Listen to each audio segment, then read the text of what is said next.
Well, it's 2 o'clock. 2 o'clock. You know what that means? No, I do not.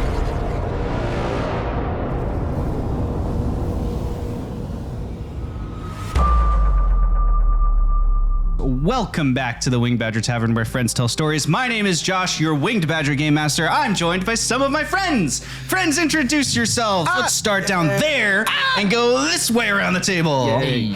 Hello, I'm Cleo. I play JAQLINE, the jet-assisted quantum learning interstellar navigational engine who is a naive AI who entertains. Did I do it? Do I get a gold star? You look like you ran a marathon.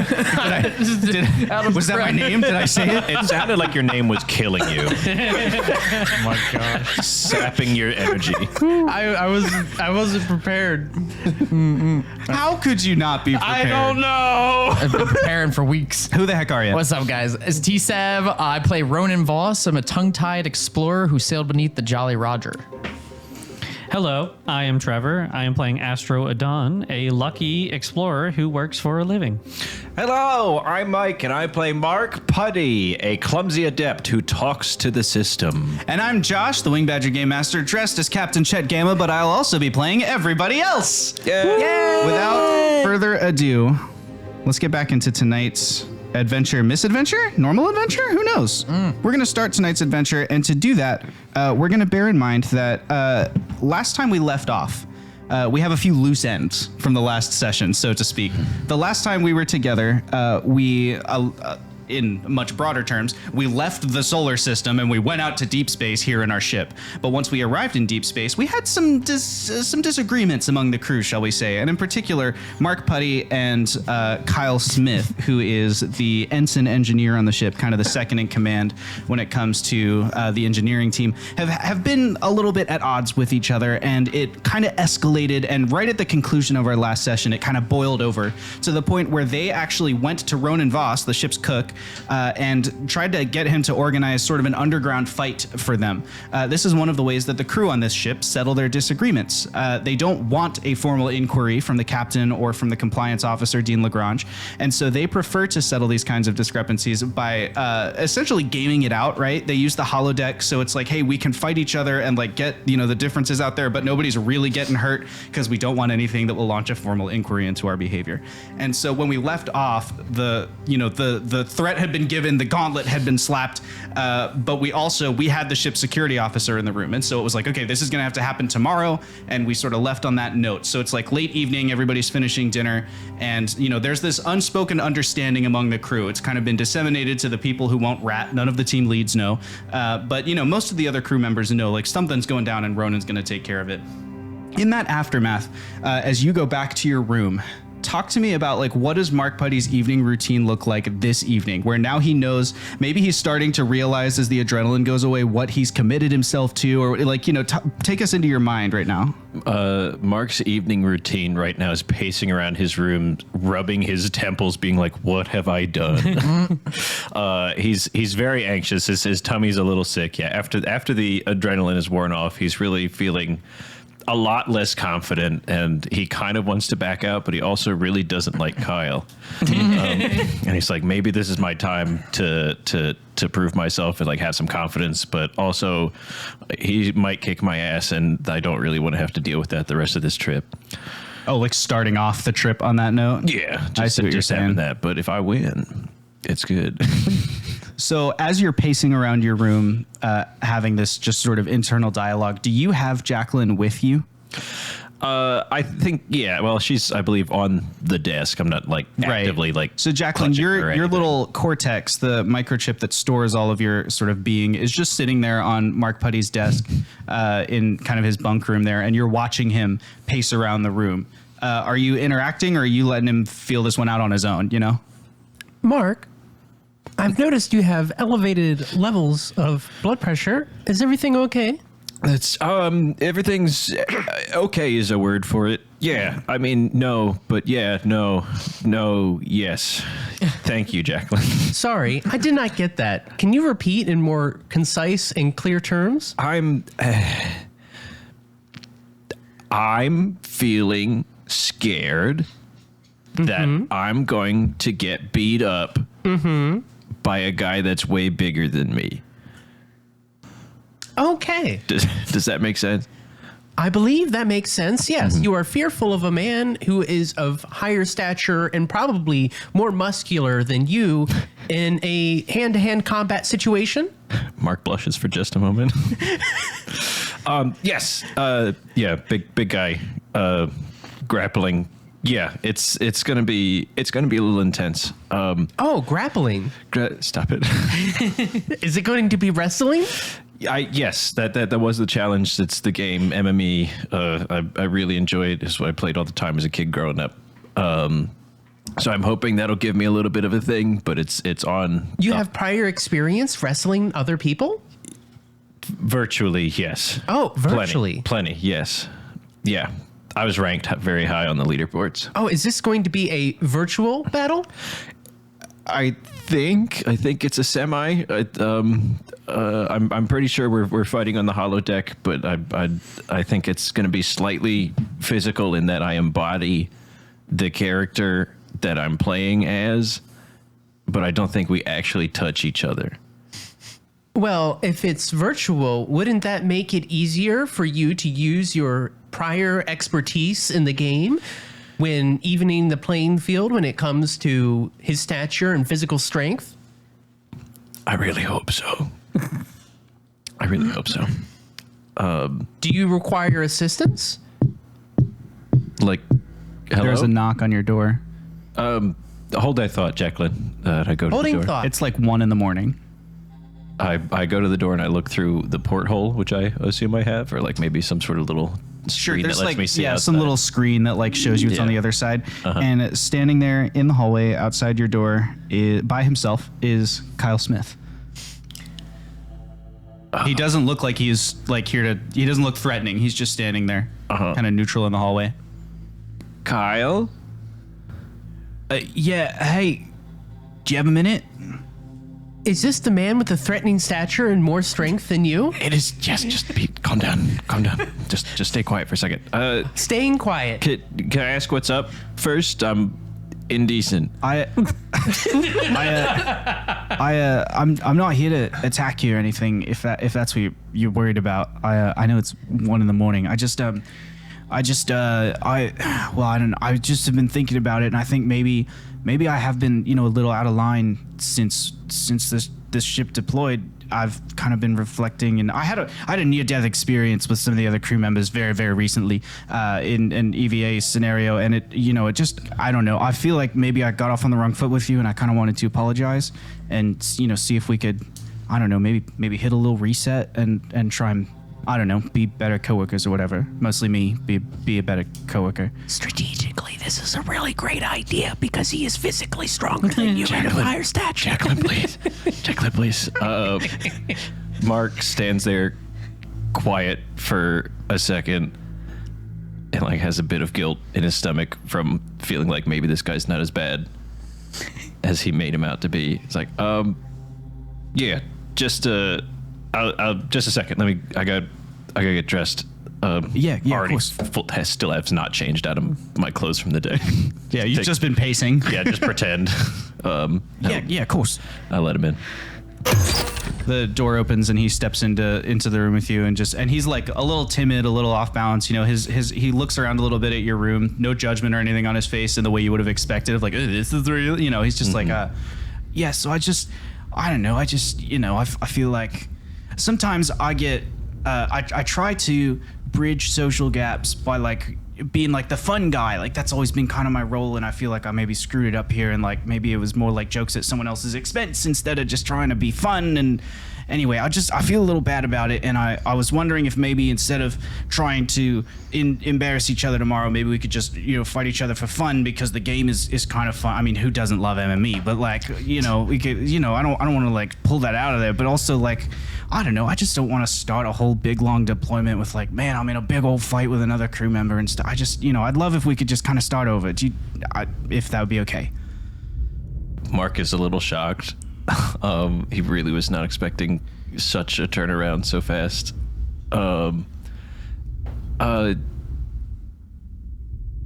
Yeah. Thank you. Sorry, I didn't expect. I know it's 1 a.m. It's a lot to. It's a really little do late, anything at but 1 no, just handshake and I'll be on my way if that's okay. Well, yeah, you know. Do you want some curry? You know what? Sure, I'll have some curry. Okay. Yeah, it's like 1 a.m. here, but it's what, like probably 5 p.m. in the solar It's system. space. Whatever. It's all dark all the time. Time is time. It's time, right? Yeah. We're guys. Sure, we it could can be curry time. hang out. We can be up I late. could just hang have out. curry. That's fine. We could just hang out. I have to advise that eating curry at this hour is usually not good for. I mute JAQLINE. make a speed task to do it stealthily.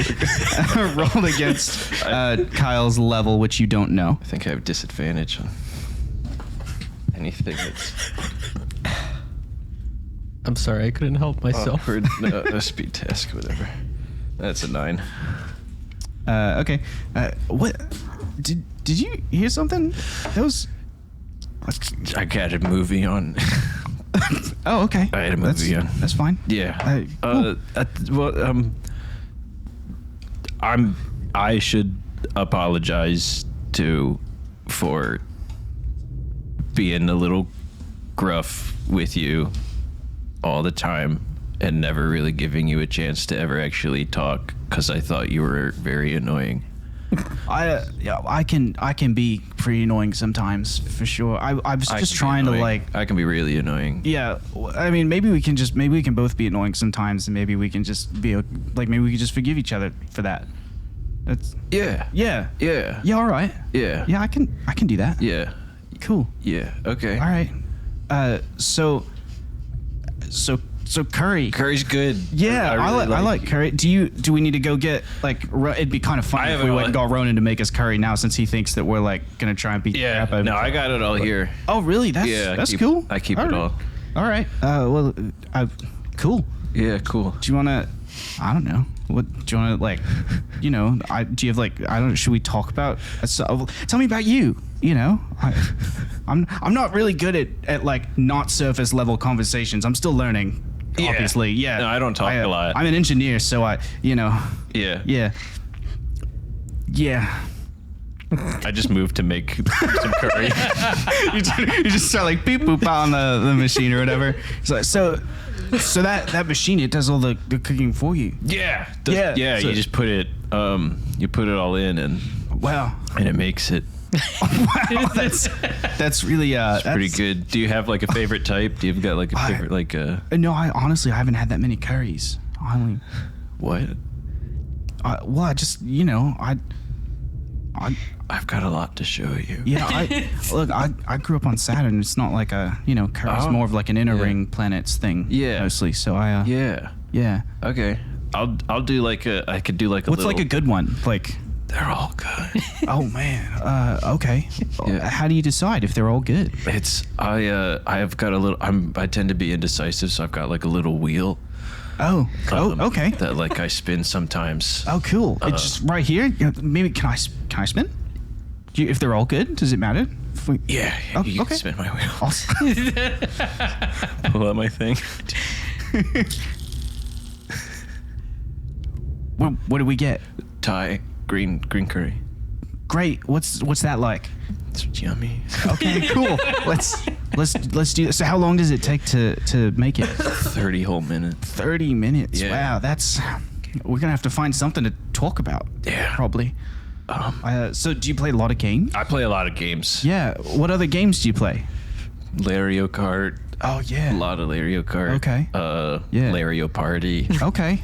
Do you do any other kinds of games like like rugby or like disc golf or Like video? no like Like the physical? other kind, yeah, like in the real world, I mean, not obviously like the data sphere and stuff, it's real, but like like not using like a computer to do it. No. Oh, we play a lot of football. You kick the ball into the goal thing back on Saturn. That's pretty one of the cool. things we do. Yeah. We could do that sometime. But I don't know if on the ship it'd be very practical to. Okay. Yeah. That's a stupid idea. I was just trying. No, it's not stupid. It's Sorry. just I was just making conversation. Yeah. Just Me too. Yeah. Sit in silence for 10 minutes. He sits in silence with you. Occasionally, each of you, like, you look around the room, you look back at each other, you look around the room. This is my fish. Oh, This does it have a name? Gene. Gene. That's cool. Yeah. Yeah. I remember. I think I does- blew you. Yeah. with Does it do other stuff, or does it just like blow on my face? So it blows other things. It's mostly for dust. Oh. It's lights. It's got speakers on it. Oh, what do the speakers help it clean dust out of things, or is it just? It's just a cool feature. That's cool. Just I like music. Do you like?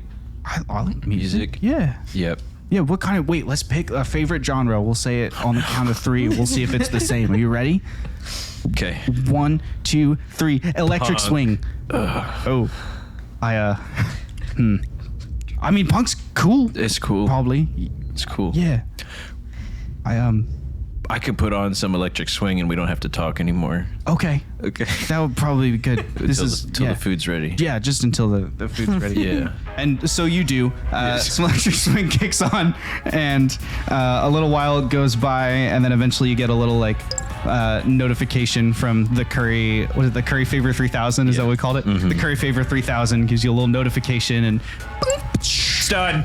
oh wow, that's great. Let's I'll try it. Okay. Yep. So is this the tray, or do we have to like put it in a? It comes out in the bowl already. Okay. So are we sharing the one bowl? That's What? No, it's like you can do like the family style. So it's got like multiple. It's actually cool. Yeah.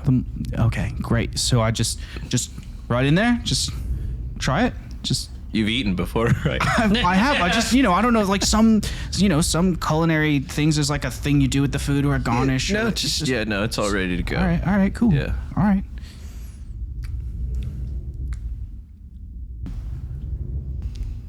Tyler, roll a d20. Oh, He this is hates gonna be great. Comes down. Cleo, roll a d20. You're the over/under. Trevor, choose over or under. Over. Okay, Cleo, don't tell us your number yet. Okay, you tell us your number. 19. 19 needs to be over. So Cleo, you tell us if he likes or does not like the curry. There's no way you rolled a 20. He likes the curry. Wow, that's really good, Isn't it? Yeah, I like that a lot. Yeah. That's good. We should get Ronan to make some. But for like the whole crew, like so they can try it too. Yeah. Yeah, Yeah. 'cause- I didn't really think about how other people probably haven't tried it because it's kind of like a big part of. Yeah, I really noticed like- this is the only cooking implement here. Is this all you eat? No. Which there's nothing wrong with. I But just I mean, I have it a lot, but I don't. It's not like the only thing. Oh, okay. Mark desperately scanning through his brain to see when the last time he had Because he something had a that granola wasn't- bar or something. Yeah. this is pretty good, man. Yeah. I like Thanks. this. If What- we could hang out Maybe at when like it's a not normal like 2 in the hour. morning. Yeah. Normal hour. Yeah, I think this was good, and I'm glad I that we think it was good, too. could should we like I don't know, should we still like play it up for the MME? Like should we get old trash talk or I really don't know if I can anymore, but Okay. I could try. well we could It's just just we'll just I play. have a very competitive spirit, so Okay. I might get. Maybe we can just get I it. sometimes get. I can be a bad loser, so I'm really sorry in advance. Oh, okay. If I get Great. genuinely angry, I can be kind of a bad winner, so I know. I can sorry. yeah. I'm still getting used to. Yeah. Truly, thank you for coming. I'm sorry if it was a little. Goofy. No, this was yeah. And he just walks without like another word. He just wanders out, and the door shuts behind him. Did you just hit that fly? Did you get him? Where? Nice. Where's it at? Cleo, take an XP for killing the fly. Wow. Even This is fell a- directly on the chip. This is a big moment for all of us here. Yeah. As we got the fly killed. JAQLINE's like targeting system has been kicking in. Yeah, Mark leans against the door for a second and just feels all of the anxiety from that entire time hit him at once. Oh. Goes to unmute JAQLINE. That eating curry at this hour is a highly unhealthy thing to That's do. where you've been stuck. I've been talking about many things. Okay. The last thing you ended on was continuing to eat the curry. I thought you were talking to chat. Were you playing up the like readout Whole of text time. on Oh JAQLINE's my God. avatar? I didn't Have an even- XP for the incredible roleplay. Didn't even- The whole time you and I were roleplaying, I had in the corner of my eye Cleo like Oh my god. I just assumed you were talking to chat. That's Diabolical. wild. If anybody in chat can read lips, I hope you had fun with that one. You don't get anything else. That's all you know. I talked about many things. Amazing. Is there Sorry, anything Mark. else that you want Mark Putty to do this evening, or should we skip forward? I think the rest of the night is going to be him staring at the ceiling and wonder if he's now attracted to Kyle. Quick question, Mark. I see that you're not asleep Fastest yet. enemies to lovers arc in the history of media. right now. What was that, JAQLINE? Is this how normal conflict resolution normally happens? I wouldn't know. I don't know. This is the first time that someone like came up and like apologized first. I don't really talk to many people, so that was I don't know how it went. I want to say it went bad, but I think if I Wow. need to not do that. Right. 'Cause So that's next not time, healthy. what do you think should improve? That way, if I ever get into my first conflict resolution situation, I can attach the most skill. I'll have to get back to you. I'm probably going to think about it the rest of the night, so I'll tell you tomorrow what I end up with. JAQLINE runs into Dark JAQI and is like, "How do you feel about curry?" Good to. I'll take note of that. Yeah. I will now ruminate on everything I have learned today. Don't do it too long though, because it can hurt sometimes. Does it hurt you? Yeah. I think you should see a doctor for that. Yeah. Yeah, I probably will. Have a nice sleep. I'm now shutting off interaction mode. Okay, good night, Jackie. Loading. Just hear it whispering in the corner. Loading. Just the rest of the night, Mark's staring at the ceiling, eventually passing it asleep. We cut from here to the next morning, which we're going to go off what we'll call alpha time, which is just time at the closest star relative to the ship, rather than trying to like track what the time is in our solar system and work that across whatever.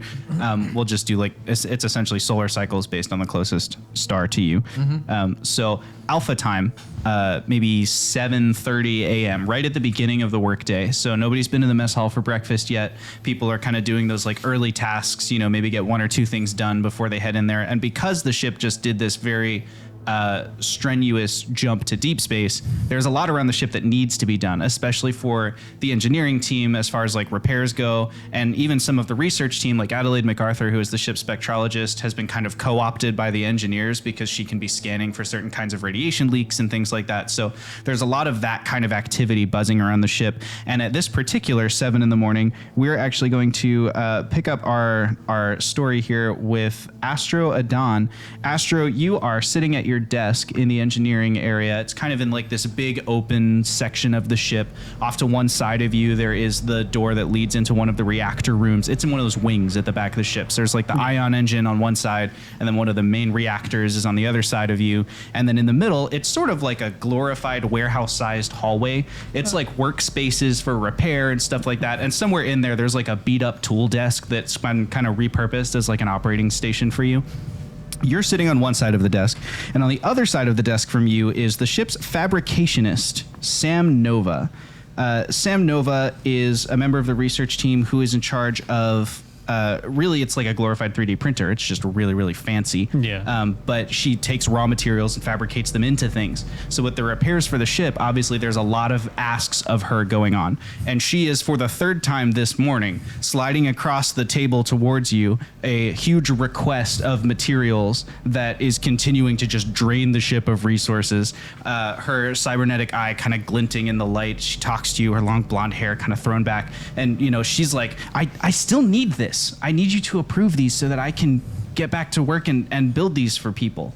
Yeah, I'm working on it. We only have so much supply right now, though. Well, but if we use them, we can just send the dropship. The dropship made it mostly intact, right? So we can just send some people out on the dropship to get more raw materials. We're surrounded by asteroids. We can do that, but we don't know what we're going to find.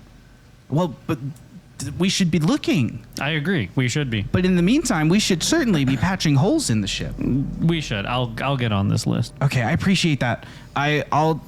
just cool. We'll check in. I'll have my communicator on me. Let me know as soon as I can get started. Yes, will And do. she kind of turns and walks away off into the distance. What's Astro up to this morning? He'll just get on the lid, taking care of getting the supplies needed. Okay, cool. So he's just going to go pull all those raw materials. Yeah. As you're doing that, some of them are in warehouse 4, which is kind of off by itself. Some are in warehouse 1, 2, and 3, which are near the front of the ship. So there's a lot of, back and forth. At one point, you're kind of moving down a busy hallway of, people getting ready to start their day. And you pass Ronan Voss, who is headed towards wherever he's going this morning. What's Ronan up to?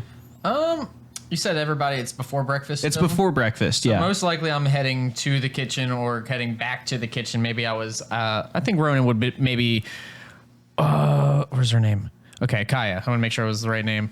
He was probably just visiting Kaya, maybe just to grab some early morning herbs to finish off some of the breakfast food. I'm sure he has some already done, so. Got it. Just passing by, I guess, going back to the kitchen there. Cool. Is that the whole interaction? There's just a fist pump between the two of you? Yep. Awesome. You continue, wheeling around, and you do realize that not all of the materials that she's asked for are like ruinously scarce, but some of them, it's like we do now kind of have to send the dropship out today. Like someone's going to have to communicate that to either the engineers or maybe even up to just Check Gamma and have someone kind of tasked with like getting out there and finding those materials. I'll ring up Captain Chet Gamma. Okay. On your communicator? Yeah. So there's a couple seconds of pause, and then you hear a little, hey, this is Chet Gamma. What's going on? Hello, Captain. I'm noticing we're low on some of these rarer materials and metals. Could we send out a team to collect from the local asteroids? Yes. Raw materials? Is that what we're after? Yes. All right. I think we can do that. Let me put together a little task force on that. Go ahead and give Sam whatever she needs for today, and we'll make sure that that's one of the ship's priorities. Will do. All right. Excellent. Thank you. And then hang up, and I'll ring Sam. Hello. Captain gave us the all clear for the materials, so I'm going to get them to you ASAP. Fantastic. I'll meet you at the fabrication station. I didn't realize that rhymed when I made this up, chat. I'm a little sad about it. That's okay. She, goes rushing down the hallway. She probably rushes past like a very groggy Mark Putty who's like just emerging from his bunk room.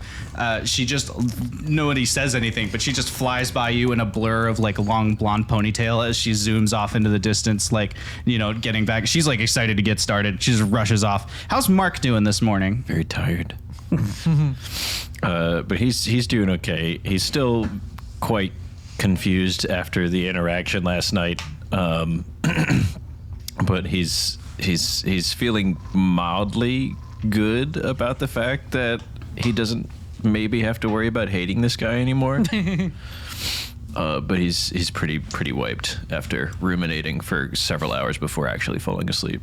You're standing there in that groggy state, kind of watching, a very energetic, probably 3 coffees in, Sam Nova disappear around the corner as she leaves the crew quarters and heads back towards her workspace. When your communicator kind of vibrates, you have the bone conduction headphones, so it doesn't like ring, so to speak, but you kind of feel a little notification. Yeah. I touch it. Hello. Good morning, Mr. Putty. This is Captain Chet Gamma. I was wondering if how training with JAQLINE's been going. It's good morning, Captain. It's slow, but it's coming along. Excellent. I was thinking today we're gonna have to send the dropship out today to get some raw materials. I was thinking this might be an excellent time to train her on some of the spectrology tools. If we sent you and JAQI out in the dropship, then you might be able to kind of walk JAQLINE through how to access those systems in a more controlled environment while our ship's being repaired. What do you think? You want me to be on the crew that goes down? Yeah, I mean, mostly just to help JAQI. We wouldn't send you as you wouldn't necessarily have to EVA if you didn't wanna, but it's a small crew. I mean, the dropship seats 20 and we're probably only going to send 5 or 6 of you, but okay. Yeah, we could do that. I think that'd be a very good opportunity for her. Excellent. If you could maybe start running her through a few simulations on how the spectroscopes work in the meantime, I'll get the rest of the crew kind of assigned and suited up. And then I would say let's aim for 10:30 as like a launch time for you. That'll give you time to eat breakfast, run a few simulations, and then you can head down to the dropship bay. Sure. All right. I'll be right on that. Sounds like a plan. Thank you. And the communicator kind of disconnects. That really hits Mark for a second. He's been so stressed being in the void of space and away from everything and everyone.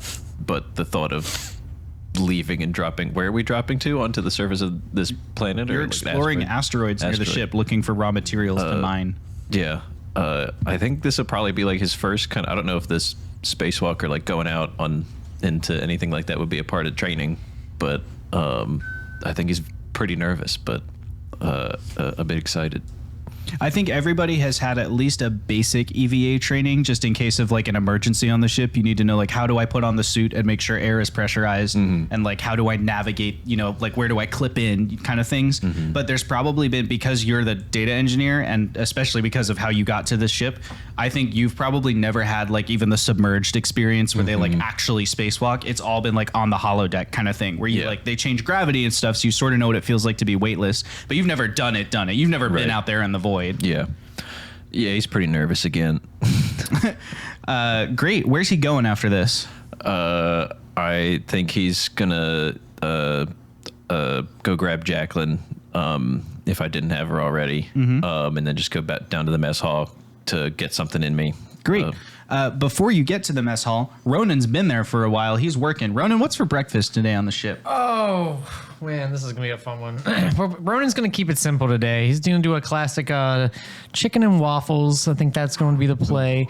A little protein, little sweets. We will have some little basic stuff for people. I do have like always, I think Ronan will always have like basic eggs and bacon just for like that. But maybe every day he likes to spice it up a little bit and throw something extra. So the special will be chicken and waffles for the day, but he always has his eggs and bacon and little like hash browns for people just to get something easy. Amazing. But he's back there just finishing up, putting everything on. You can see as he's like carrying and putting things down, he wipes the sweat off his the top of his forehead, and of course his little bot Ivan does the same thing for him too. Ivan's got like a teeny little like a lens cloth that he can use as his like hand towel. His little bot just wipes whatever imaginative sweat there. But then at that point, he's now washing his hands, and he's hoping at least going to go open doors at least and kind of start waiting for people to get in. Yeah, you open the doors, and right away most of the bridge crew are there. A lot of them, like, they've had to basically do rotating shifts to make sure somebody is managing the ship, so they're all kind of up and handoff and whatever. Some look sleepier than others. Saren Peters, who got to sleep the night before, who is the ship's helmswoman, she looks pretty freshly rested, and she's just hanging up her communicator. It sounds like maybe the captain was on the other end, but she's just disconnecting a call as she walks into the room with you, and they sit down. At the back of the line of folks is your favorite Talia Bones, the ship's security officer, and she is she's got the unlit cigarette in her hand, kind of like a faux cigarette type thing. As she walks in, she nods to you and kind of tucks it back in a case, and she says, "What's for breakfast?" And Ronan's just gonna he he would normally answer, but he's just gonna kind of like point. He's just like chicken and waffles. He's gonna keep it simple, eggs, and just points it. Excellent. And tells her to keep going on. Thank you. She just keeps walking. She, just kind of like holds your gaze for a second and then keeps going. Ronan just like he wants, you can tell that he wants to have conversations with people regardless of what the stance is on that, but like he just has something against her, like to the point where he just does not want to converse no matter what. Yeah, if he can't help it. As she makes eye contact with you, that like mant eye that like freaks you out, a little bit of it like pulses, like you can see like the power generator in it pulsing red a little bit or something, like behind her iris. There's just that little glow of like data happening there. Not inherently sinister, but if you're already spooked about them, it's probably pretty kind of, off-putting. Ronan's gonna try and glare back, but like in a less intimidating way, because he's like kind of scared. He's like, oh, that's Yeah. You turn away from her and you see some of the research team coming in. Sam Nova blurs past you really quick and is leaving again with a coffee in her hand before you've even really noticed that she's there. Somewhere in the tumult, you have missed Dean Lagrange, and as you turn back to the mess hall, he's just sitting in the corner watching you. Ronan's gonna continue on what he's doing, and just kind of maybe having the light small talk with those passing by, and maybe putting up the new foods. But he's gonna keep that as well. Like he's gonna notice that and keep an eye on them the whole time, maybe to see if he's doing something, if there's maybe something else he's focusing on, maybe not me, but I think he can kind of confirm that, to watch him back. Like that's what he's been doing this whole time while he's doing all his small talk. Isn't he across the room though? Okay. Mm-hmm. Okay. I think Ronan's just gonna go back to what he's doing. I don't think he's gonna walk over to like actually talk to him. Out of the corner of your eye, you see him reach into his like blood crimson suit, and he pulls out a very, very elegant looking black and gold pen, and he like licks the nib and begins taking notes. All right. No, at that point, Ronan's gonna know something's up, and he's gonna take Ivan down. And he's gonna put Ivan on the line, and just pat him on the head, and like let him, I guess, take over. But he's gonna walk over, throw a little towel over his shoulder, and he'll come over and go, Captain, or no, sir. Officer. Officer. Good morning, sorry, Ronan. Officer. How are you today? I am doing fantastic. I just finished up with breakfast here. Everyone seems to be happy. Is there anything I can do for you right now? No, I'm having just a lovely time here. The early morning bustle just brings life to these old bones. I see. Have you eaten anything yet? Oh yes, of course. Okay. What did you like what we had today? Honestly, I haven't tried it. I had some protein bars up in the compliance department. I was up there filling out reports early. Without JAQLINE to manage the ship's systems, I want to be very on top of the paperwork and the logistics. So I've been making sure to go back through and just double check and confirm all of the data that the ship's recorded. Ronan's gonna kind of like stare at his notepad, like maybe just so that he notices that he's staring at it. You notice as you look down at it that the notepad is blank. It's actually a data pad, and even though he's been writing with a real pen, it's like it seems to be like getting digitized as he's writing, and then it just stores it, and like the ink clears off or absorbs somehow. And he's got like just so it's a blank sheet in front of him, but a real pen in his hand. Did Ronan notice him actually, does he only sees the blank and then the pen, right? Yeah, okay. You saw him do the act of writing, but you don't see any of the writing on the pen. I don't think Ronan's not going to talk about that or really come to him, but he's definitely going to be, he's going to stare at it and maybe look back at him. And he's like, well, oh, this old thing, this is my personal notepad. Mm-hmm. Yes. He's like, is there anything noteworthy in here that we need to know of? Is there anything we can maybe do to fix, or is it just personal? Oh, it's a mixture of things. It connects directly into my personal data sphere. So sometimes I'm just jotting down, reminders to get the dry cleaning. Obviously not out here. But sometimes it's more practical things. Occasionally there are things that I need to not forget that I observe in the moment. This is one of the ways I jot those things down. Well, fantastic. I was, as long as there's, I would hope that there's just nothing bad or negative being thrown on there. And if there is, I would love to hear it, because, be a great way to fix ourselves. But I will get back to work. It was lovely talking to you. I like that energy. And he's just going to head on back to the line, pick Ivan up, throw him back on his shoulder. Mm-hmm. You look over, and Dean Legrand is still just... Josh. Yes? I'd like Astro to enter. Sure. Astro, you walk into the mess hall. Hey, Ronan, could I grab Sam's tray? She is very busy today and didn't grab any food. Sam's, let me make her up one really quick. And then he's going to grab a tray, put a little bit of everything on it. He's going to walk over to Astro and hand it. As you're over there handing that to Astro, Mark Putty, you're like kind of groggily entering the line with JAQLINE, and Ivan is doing his darndest to hold up it. Like he can't lift the spatula, but he's trying real hard. This little tiny robot's like balancing on the end of the spatula, trying to scoop you some eggs. Just wait. Okay, great. So then you can finish this and go back to Ivan's great. I'm telling you, Mark, you shouldn't be eating curry. That's why you feel so groggy. There's plenty of reasons I'll take into consideration. I'm not going to stop. I mean, you eating can eat curry at any time, but I just could and I will. just not Check. 2 a.m. Did I hear we're eating curry late at night again? With the Ronan's going to walk over into the conversation. Did I hear we're eating curry late at night again? just a midnight thing, just a little snack. I warned him. JAQLINE isn't wrong, but, I'm not going to stop you. We've got an excellent medical bay. If anything's really bad, I can go there and they'll blast my cholesterol or something. Ronan's gonna grab some like fresh fruit together, and some water, and kind of squeeze it all together, mix it up, just like a little bit of fruit water, and then he's gonna hand it to Mark and be like, "Here you go. This might refresh you a little bit, at least wake you up." Thank you, Ronan. Take an XP for inventing the medical practice of blasting cholesterol.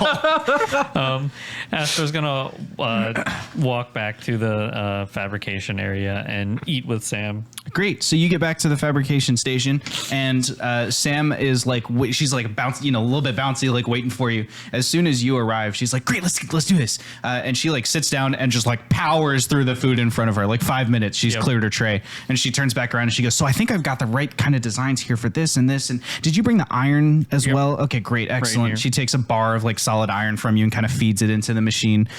She says, "Okay, great. And then we'll add some of this.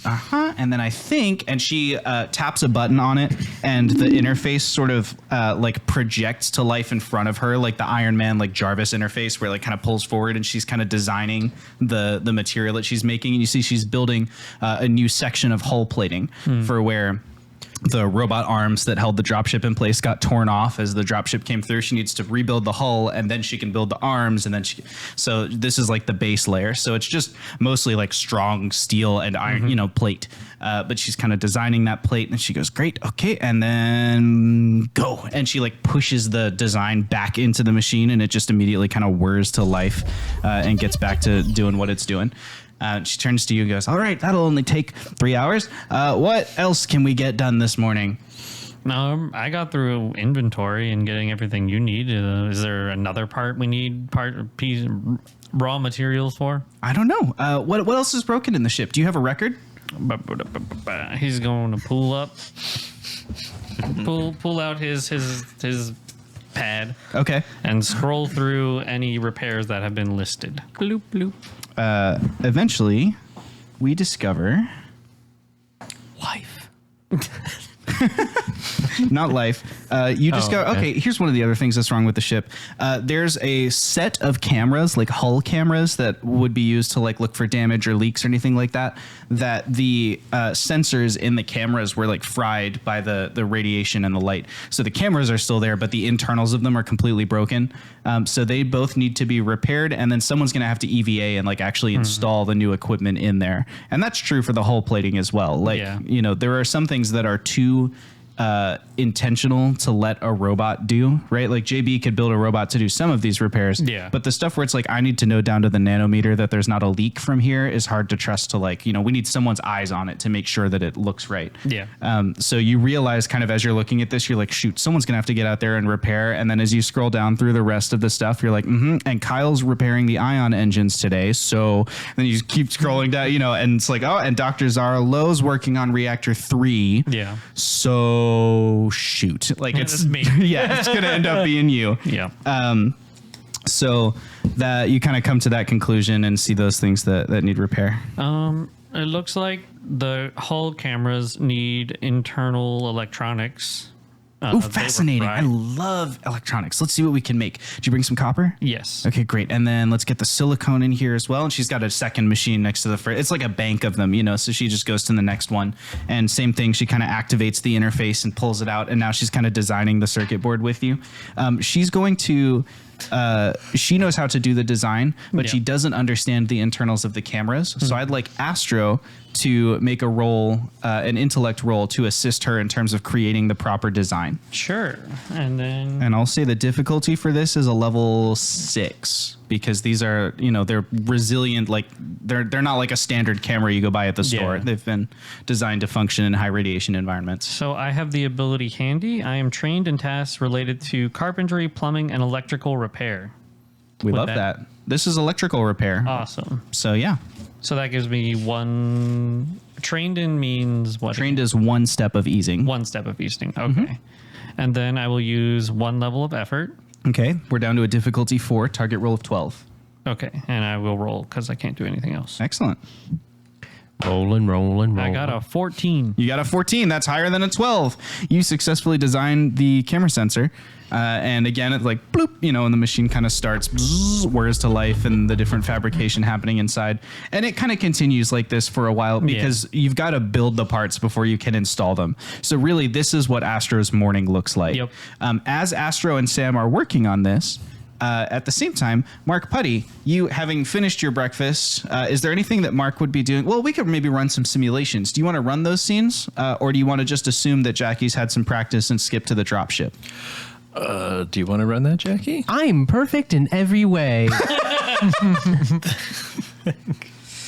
Maybe we could just do some highlights from the simulation. Sure. JAQLINE and Mark Putty, both of you roll me an intellect task.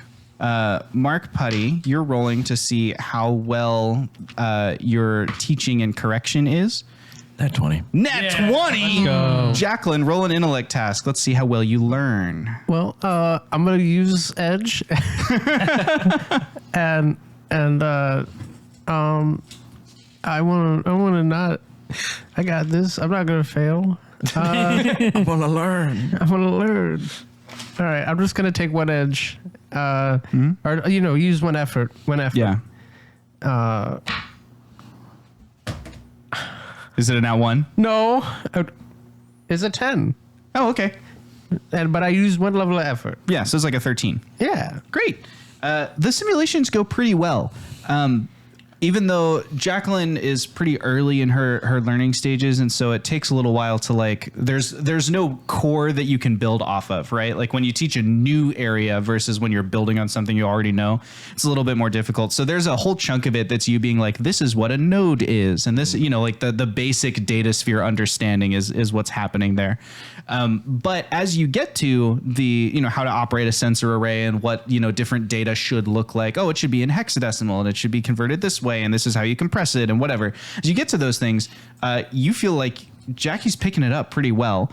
The biggest thing for JAQLINE is going to be repetition, which makes this exercise excellent. But you're confident that JAQLINE at least knows what she should be doing. Whether she knows how to do it or not is great, or is kind of like to be determined. But your effort is excellent, and JAQLINE. Because Mark Putty taught you so exceptionally, you actually have discovered a cipher. You have accumulated a cipher that is some tidbit that Mark Putty dropped at random as he was teaching you that you will get to choose when you remember, and it will ease something by 2 steps. Anything? It's like, relating to the sensor array. So any task that you do operating the sensor array, just because the teaching was so good, like he said so much, and you are, if nothing else, data. So you've internalized everything he said. Somewhere in there is something that you're like, I didn't put it together this way until I was doing it.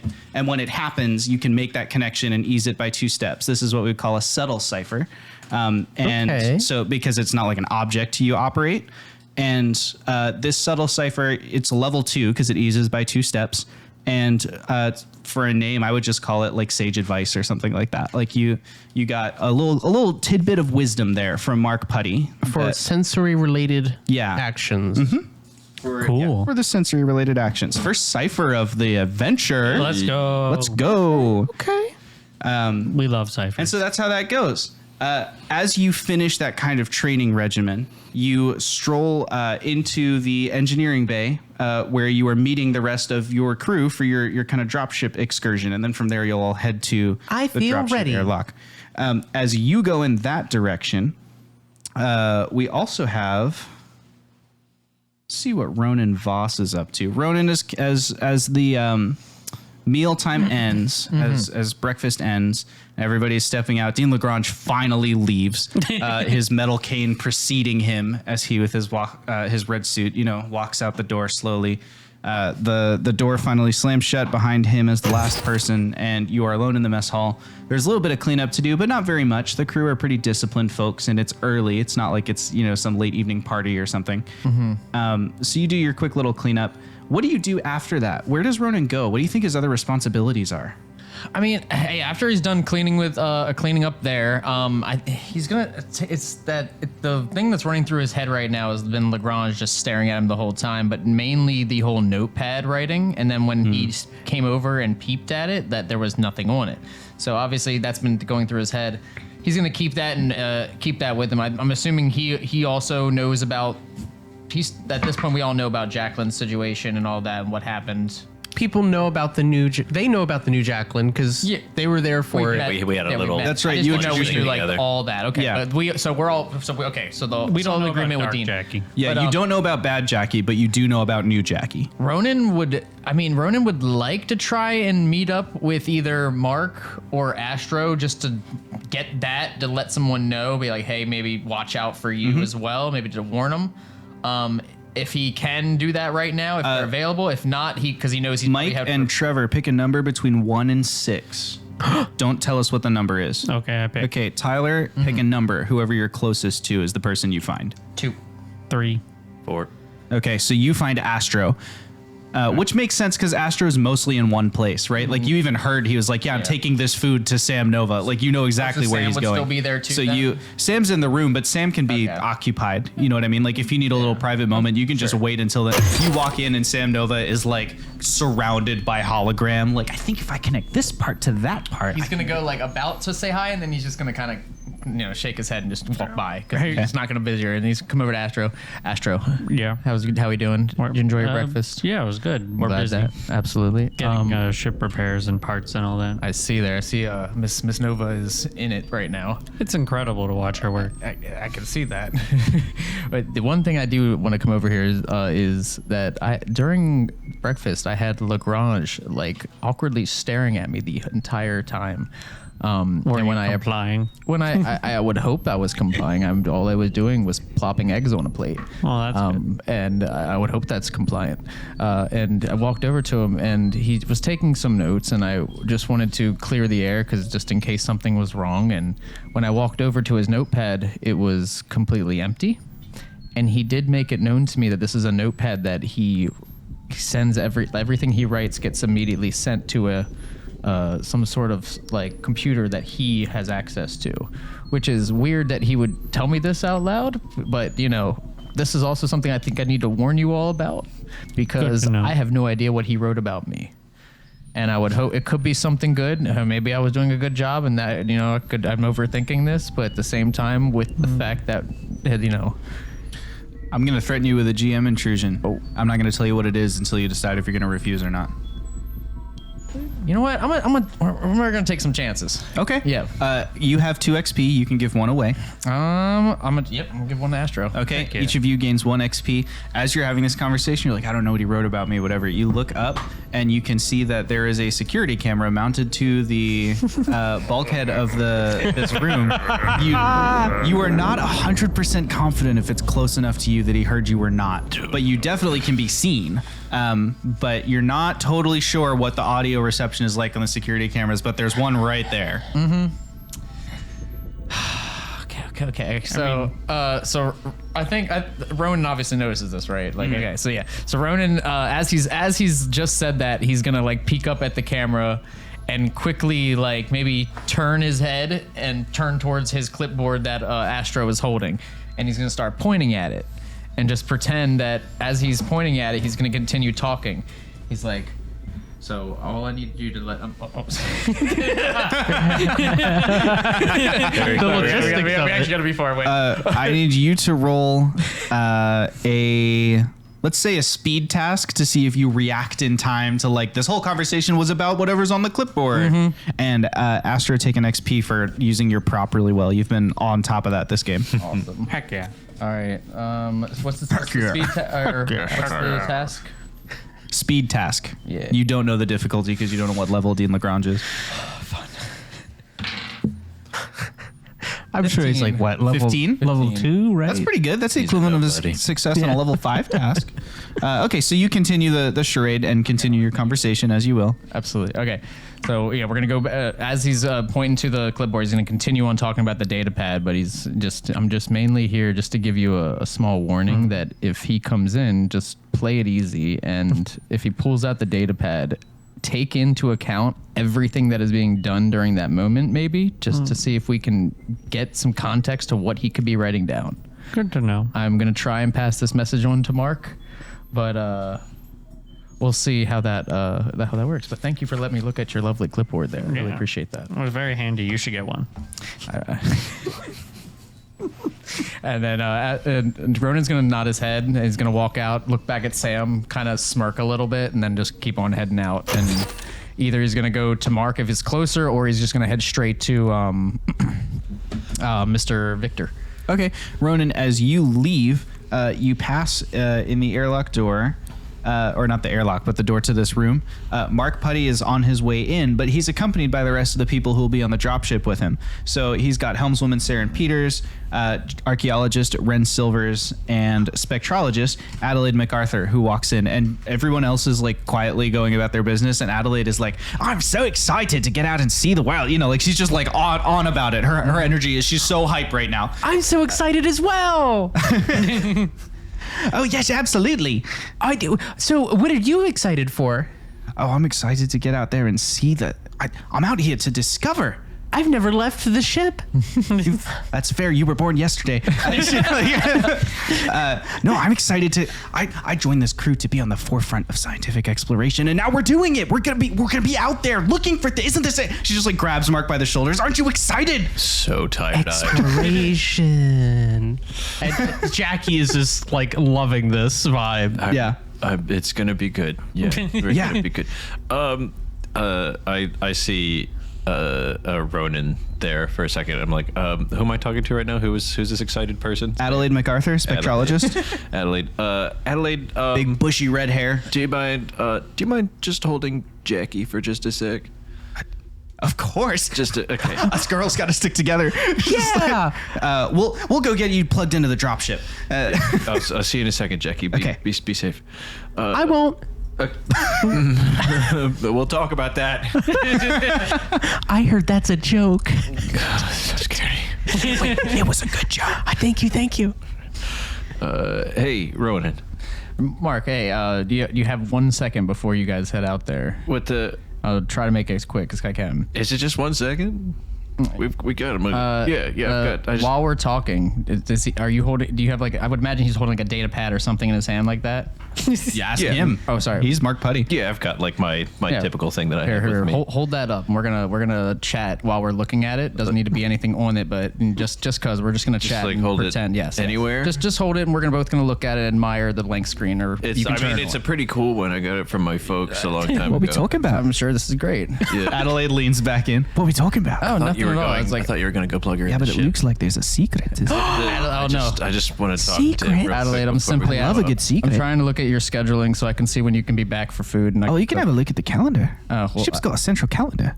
Yeah, well, I don't know if that has your ship schedule on it. This was only just made. I can. I figured I could just ask Mark. Basically, I'm here just to talk to you. We'll talk later. That's all I need to know. Well, I let you wanted know. to talk to you for a second, though. well then. Adelaide, I don't want to be rude, but can I please talk Mark, to him is this for one of just a those second? moments where you're trying to have a polite conversation with a friend? Yes, I'm trying to talk to Ronan right now. Don't worry, I think they're talking about male human things. Adelaide, do you mind? Male human things. Oh, well, we better go then. God damn it. Okay. We'll let the lads chat. I'm sorry. I didn't know if we had much time to talk, so I was just mainly just wanted to let you know that we need to talk whenever you get back off this expedition. Okay. But if you need to say something to me now, I'm all ears. Yeah, I mean, do I need to hold this up while we talk, or Maybe it helps with my reasoning of standing here long enough. okay? It is. I mean, I'm just You've been out like in space before, right? You've done like walks and stuff. You could say that a little bit. Do you got any pointers? I feel like I'm gonna throw up. Stay.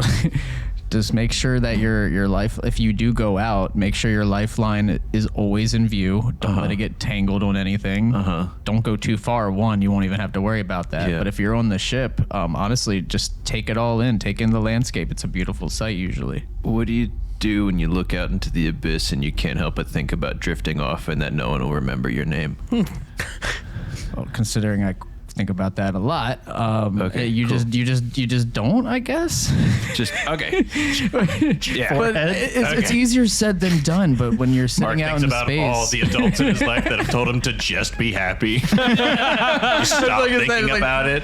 Ronan's Okay. like the last person to give advice, but Ronan's just gonna try to convince him, basically just get lost in what you're meant to be doing out there. You're meant to be with JAQI and help JAQI, but don't be afraid to take in your surroundings because it's a short life. You don't get to see this much. take it in. That would be the best way to like calm yourself, I guess. Okay. Thank you. That helps a little bit. It helps a little bit. All right, and you're not going out into a suit, are you? Are you? I'm standing on the Astro. Then you're gonna be fine. Drop ship. Yeah, you're gonna be fine in there. Okay. You have the comfiest seat in the house. Okay. Mm-hmm. Thank you. You said we'll talk when we get back. My conversation might be a little bit longer, but we'll talk when we get back. Just a continuation, and as he's pointing at the data pad, just keep an eye out for Dean. And then he's gonna walk away at that point. Okay. As Ronan walks away, geologist Ren Silvers walks up and just puts a hand on your shoulder and goes, "You ready?" Yeah. Let's go. He kind of fluffs the lapel of his jacket, goes, "Let's go," and you walk back into the hallway towards the dropship area. On the way there is the room that has all of like the hazmat and EVA suits and stuff in it, and so you kind of pause there briefly, and everybody kind of suits up, and it takes a little while to like put on an EVA suit properly when you're not, trying to fix the ship as it's dying, as Ronan did recently.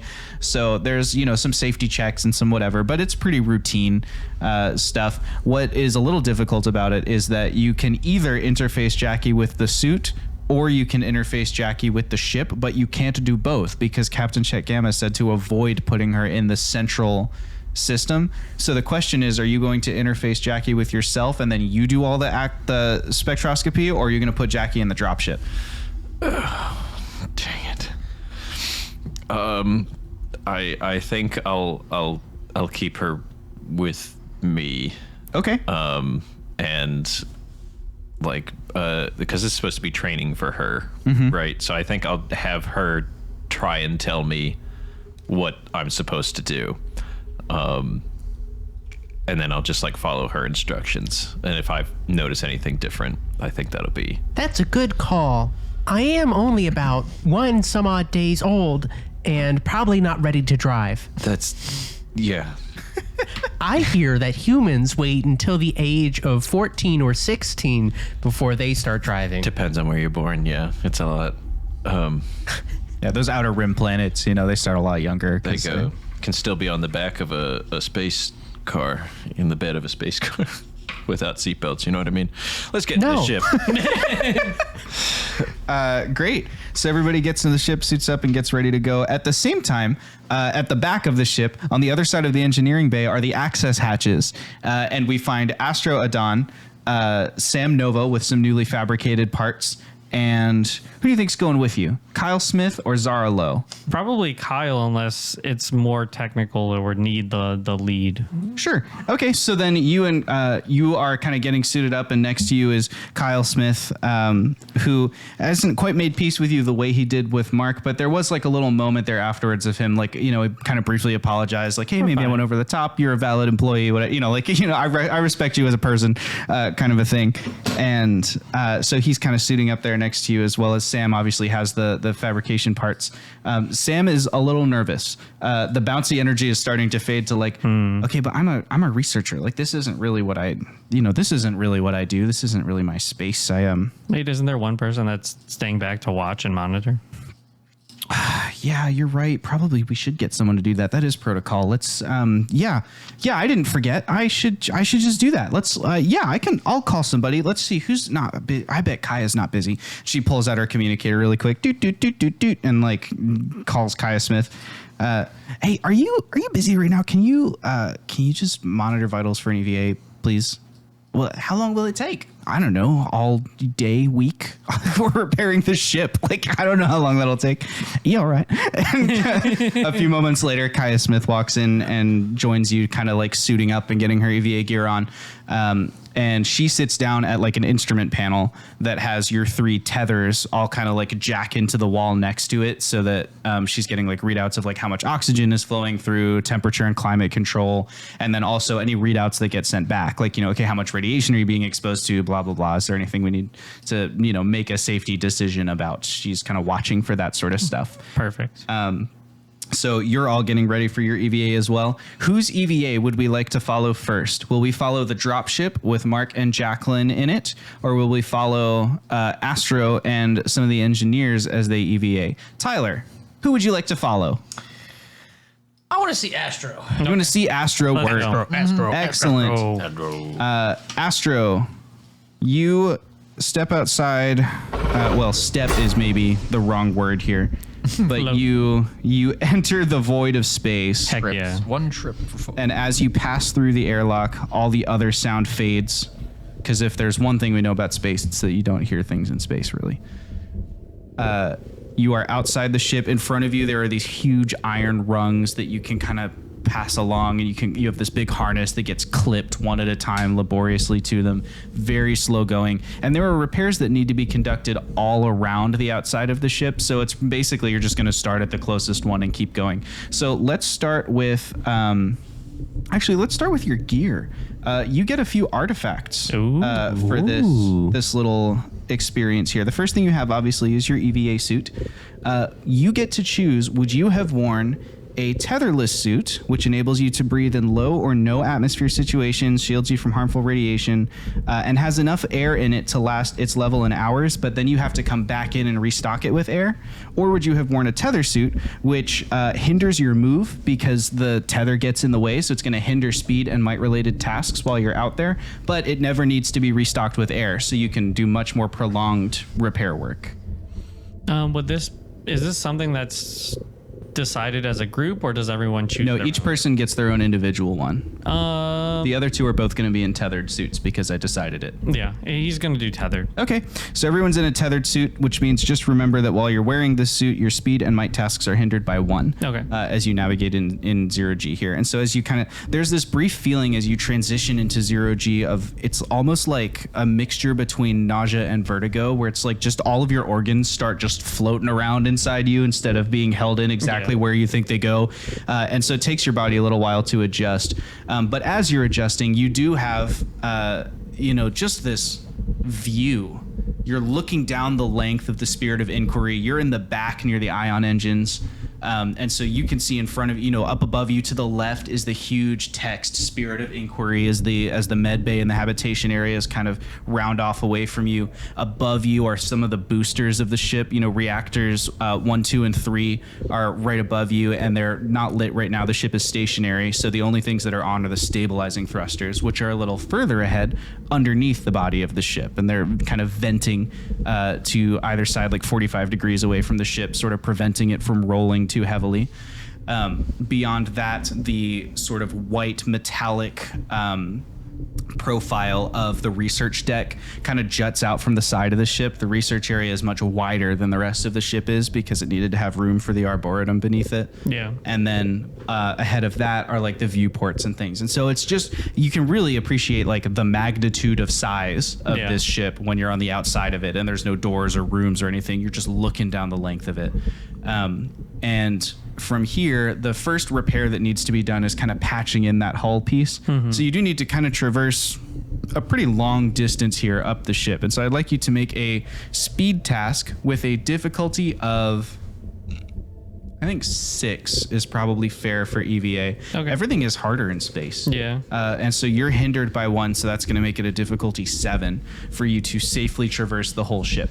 But you only need to make the 1 roll, and then you get there safely, and we can begin working. I believe in you. I'm just seeing because I can't make that roll at the moment.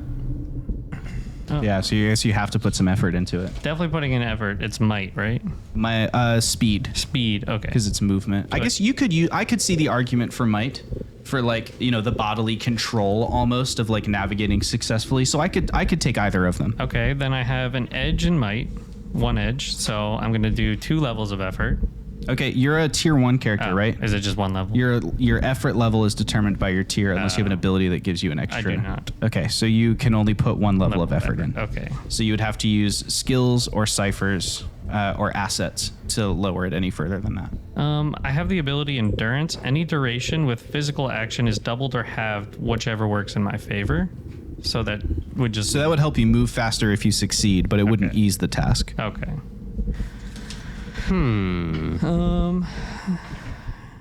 This is not a might defense task. I just have the 1 level of effort. All right, then that's what we're using. Yeah. So so it's 2 kind of points like instead of fussing with the 3. tether, getting it out of the way and stuff. This is a pretty challenging thing to do. Yeah. You're not going to fall off the ship and die if you fail, just to be clear. I would hope. Unless you not won. That's why Maybe then I'll kill you. That's why I picked the tether so I wouldn't drift off. Yeah. I got a 12. You got a 12. It's not enough to succeed, and so as you're maneuvering across the length of the ship, you know maybe at one point you try to like clip your harness in and you kind of miss, or the tether gets tangled up, and you have to take some time and kind of reset yourself and begin again. Yeah. So in a little bit, I'm gonna have you make another roll to do this. However, you're not the only one having trouble. Sam Nova is like floating off into space. She's loose on her tether, and Zara Lo is kind of doing the like Spider-Man thing where she's like holding on to a rung and then trying to like reel her back in with one hand.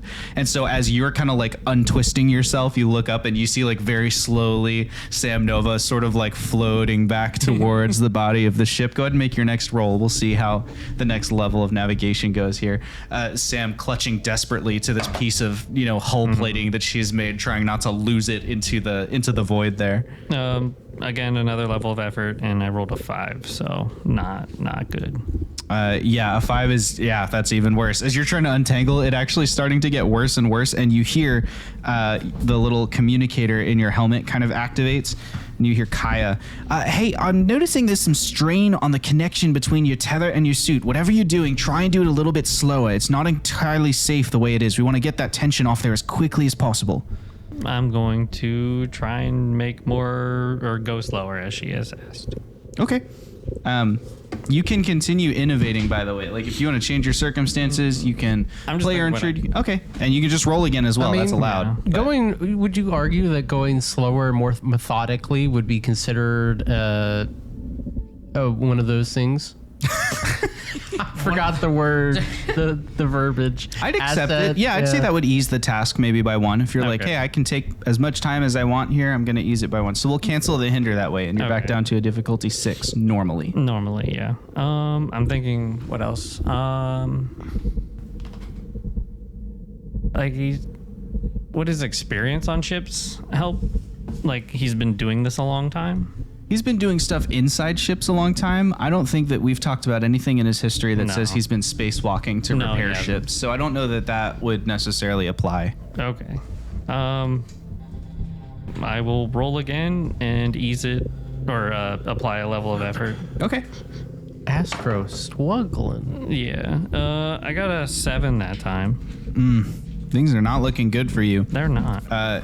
You finally, like, you very slowly get yourself untangled, and then as you finish the untangle, it's your like carabiner harness thing like wraps around the tether, and now it's like, well, I just fixed the tether, and now I have to fix the carabiner.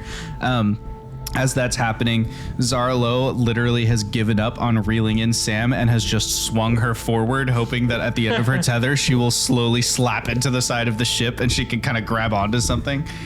You can just hear in your comm unit, you hear Sam, who it probably is... You know how when you learn to drive, Yeah. and you're so used to making car sound effects that you're like, as you drive, you hear Sam as she's going through the air going, no, like really quietly, like because she's in space and she's like, you can't hear me, so I know.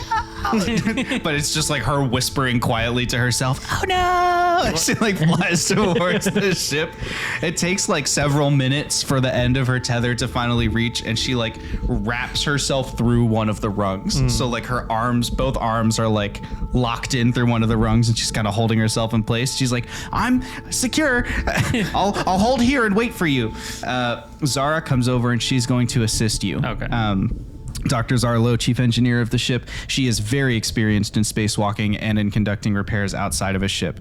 And so she's going to join you, and then as you are kind of like dealing with the tangle or whatever that's happening, she kind of puts out a hand to hold you in place, and then she reaches in to help.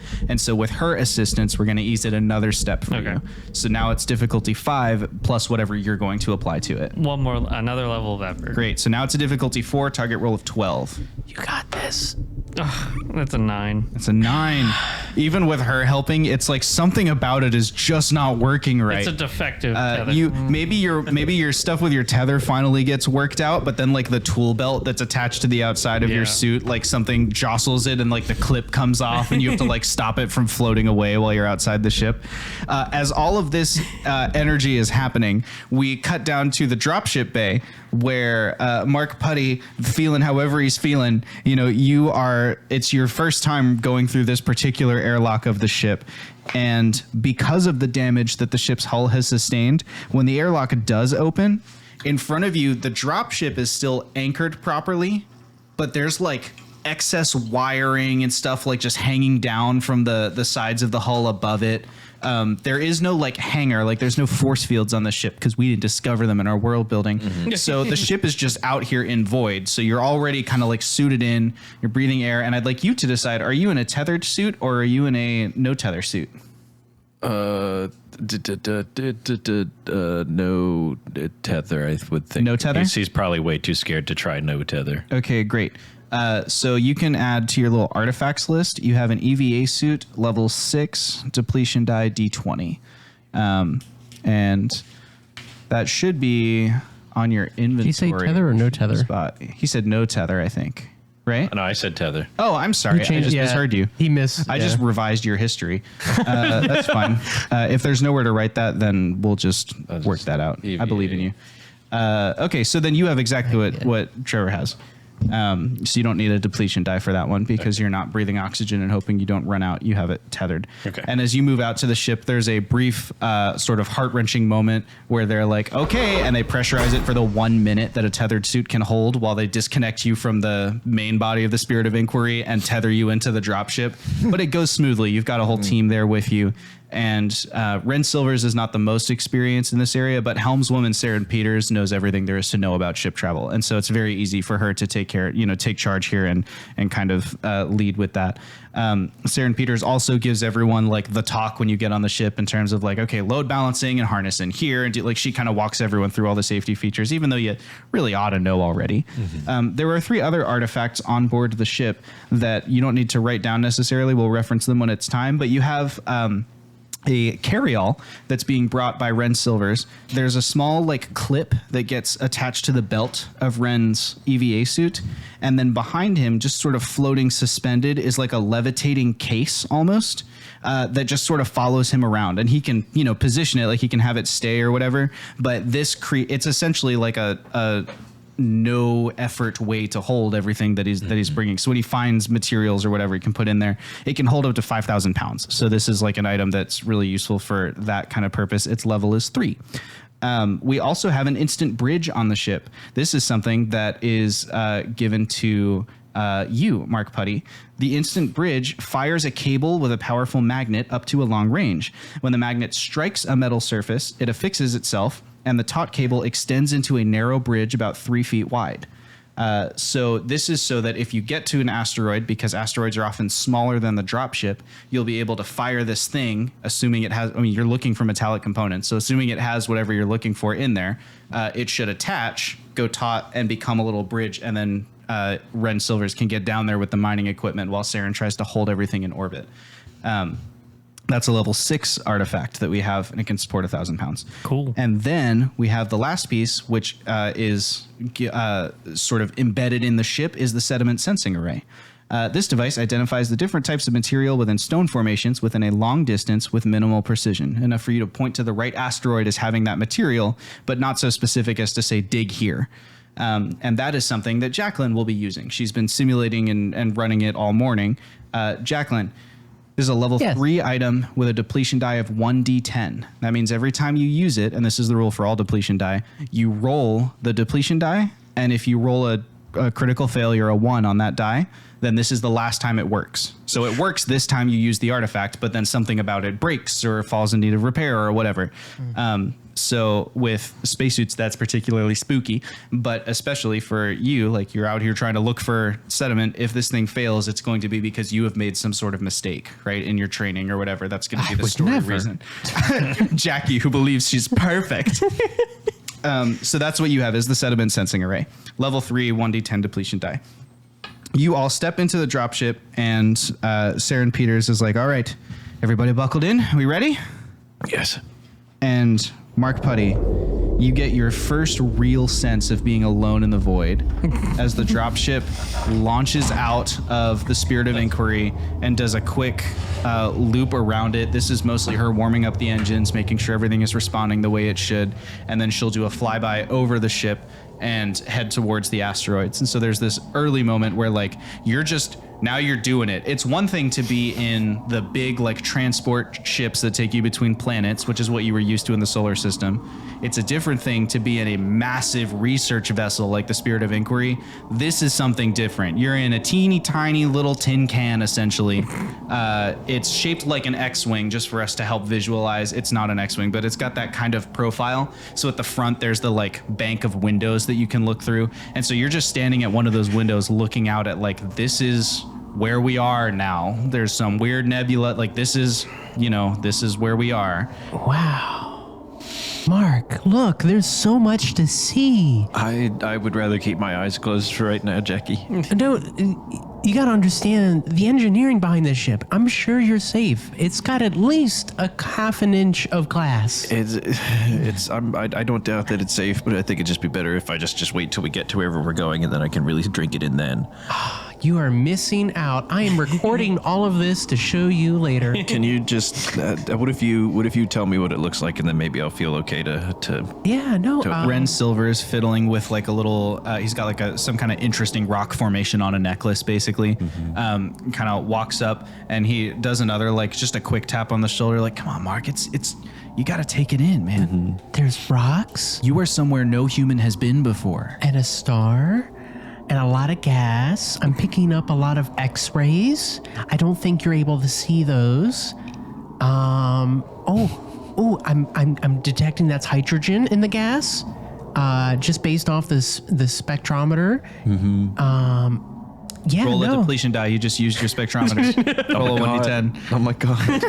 This just breaks off of a casual use. Oh wait, that's a D8. D10. There we go. Yeah, I accidentally picked up the D8 first. We're fine. Good. Yeah, Great. we're good. Wow, this is amazing. You really should take wow. And now that I've changed the filter to be more like what humans can see, there's a lot of blue going on. Blue? I heard that is the #1 favorite color for about over 50% of males. I really like blue. It seems you fall within that percentile. Okay. Yeah, then I think Mark, especially like after the little tap from You got Ren, this, Mark. I think that spooked him a little bit. There was the descriptions from JAQI, but like when he got tapped by Ren, I think it like just jolted his eyes open just enough, and he like got a little peek, and then just had enough to keep it. Wow. That genuinely put me in awe looking at the. Oh, you thought this was the. Wow. Yeah, he just gazes in awe and terror at the beauty that is space. There's a lot of things that can kill you out there, but they're not here right now. Try not to swoon, laddie. Adelaide MacArthur kind of pulls up a chair next to you and like sits down at a workstation.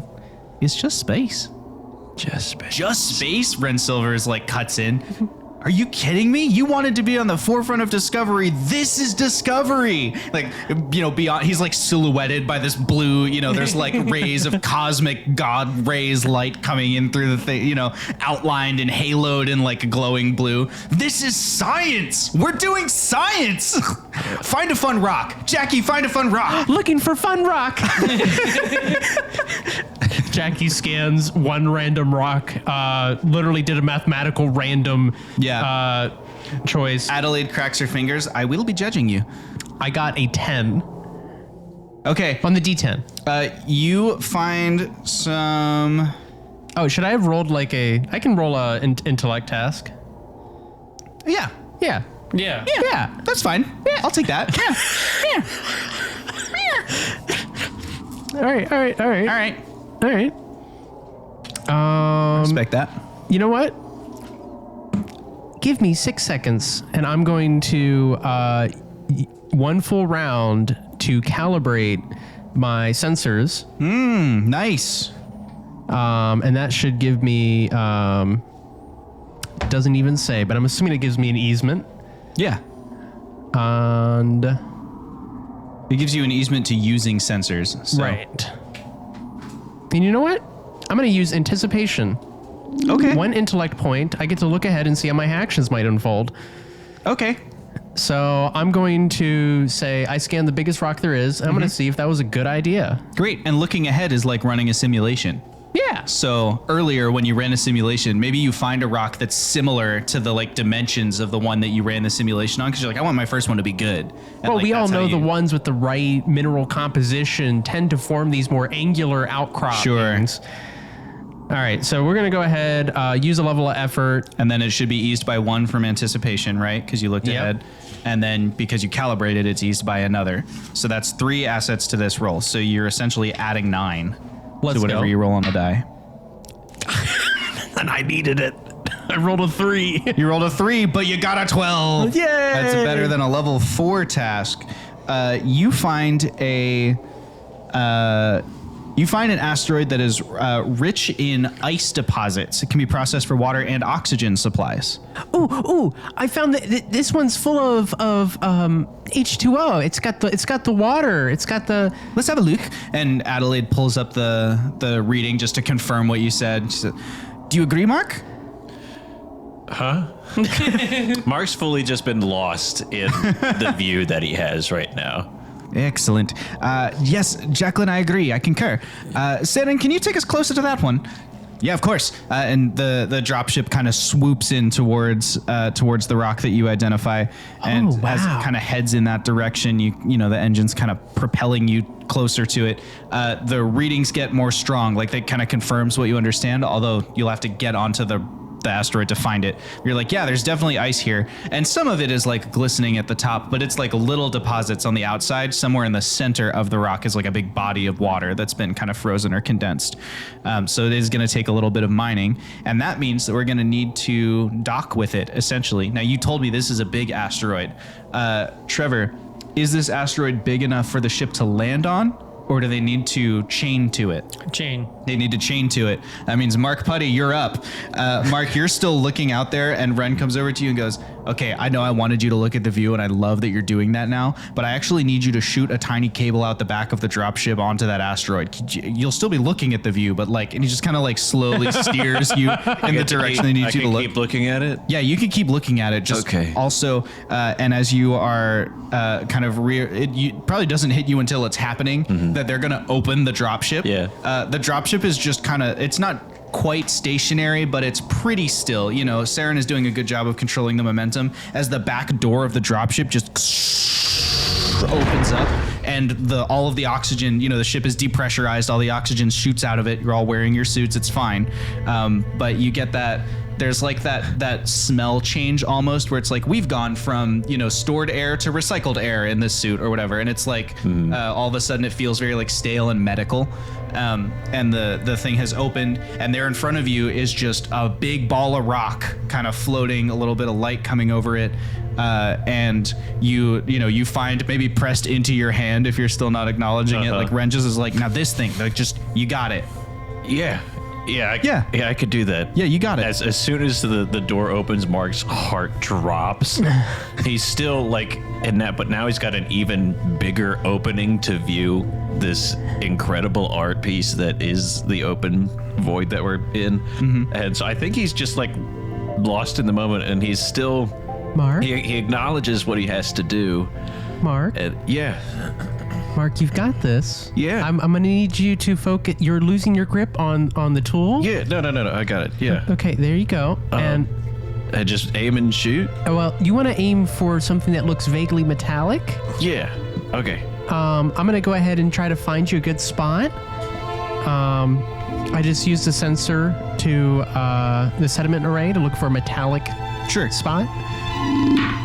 That's a D20. Not a nat 1. Okay. You are able to identify a small section of this rock that is kind of like titanium rich, and that's something that you should be able to affix to. All right, if you just look 5 degrees to your left, 2 degrees to your north, Directions are weird in space. Yes. up. JAQI, it'd be up, Ren Silver says. We got up and down. Sorry, I kind of neglected my language model. We'll I'll have to focus work on that. It's okay. But yes, up. 2 degrees up. Yeah, I think I see it. All right. And- And I overlay like a targeting array on your visor there. All right. As soon as it lines up and it glows green, you're ready to fire. Okay. With the targeting array, it's going to ease your task by 1. This is a level 6 artifact, which is sufficient to. This is a level 2 material, so you are able to do that. You can choose whether you want to make the speed task because it's your coordination, or the intellect task because it's like operating a tool. I think intellect. Okay. And he's as I think the most present he's been in a long time. Sweet. Like he's tuned back in, he's listening to JAQI, he's just fully focused on the spot. He's not lost in his thoughts. He's there. Ronan was right. And I think he's gonna use that. Yeah, Ronan was right. Just be there, do the thing. Just be there. I'll use a bit of effort on this just to be super sure. What's my difficulty? What's my challenge? It's a sliding scale. The better you roll, the more precise you are. Okay, great. I'll use a little bit of effort just because he's in the gosh darn zone. That's an 18 on the die, baby. Easy peasy. Let's go. You nail that shot. You Great brought shot. back to life by the view of the vista that is, this new uncharted galaxy. The little reticle in front of you, dead in the center of it. Perfect hand-eye coordination. No notes. And even Ren is like, whew, that was impressive. That was good? Yeah. Heck yeah. All right. Switch that thing on, and you hit like some switch on the side of it, and the device kind of like activates, and all of a sudden there's this and it pulls all the slack out of the cable, making this long bridge thing essentially. And Ren Silvers is going to attach like a harness that goes around it, so it's like a loop around the cable there. And then he's like, "Ha what?" And he like jumps out the back of the ship and just zooms down towards the asteroid. It's 0G. He's like, why the heck not? He's got this huge mining tool kind of over his shoulder, and floating behind him is the carryall to put whatever he mines into. Crashes into the asteroid. He doesn't really have enough mass to change the gravitational direction of anything, but he just like smacks into the side of it, completely undignified, having the time of his life. It's like your first time sledding. He's just he's just out there having a ball. He cranks up the mining drill. You hear this. You would, except it's space. You don't hear things. And then he drills into the asteroid, and little chunks of rock are kind of flying past, and eventually at the center you do see this massive water deposit. And he just reaches in there, because it's 0G, he just is able to, once he's dug enough around the outside of it, he just lifts up this ball of ice. It's probably as big as 3 or 4 basketballs, to use American metrics, 3 or 4 basketballs of water, and he just pushes it down into the carryall, and you see a little zoom, a lid kind of closes on top of it, and then he begins climbing back up the cable towards you, and then he pauses for a second, and he points at you, and he sort of waves or gestures hit the button again, while he's holding on to it. Just push that baby. It zoom. I do see retracts that like a hitting- tape oh, measure, no. and he's hanging on to the end of it, whooshing back towards the ship. The carryall floating in space behind him as he flies towards you. Make a speed defense roll. Wait.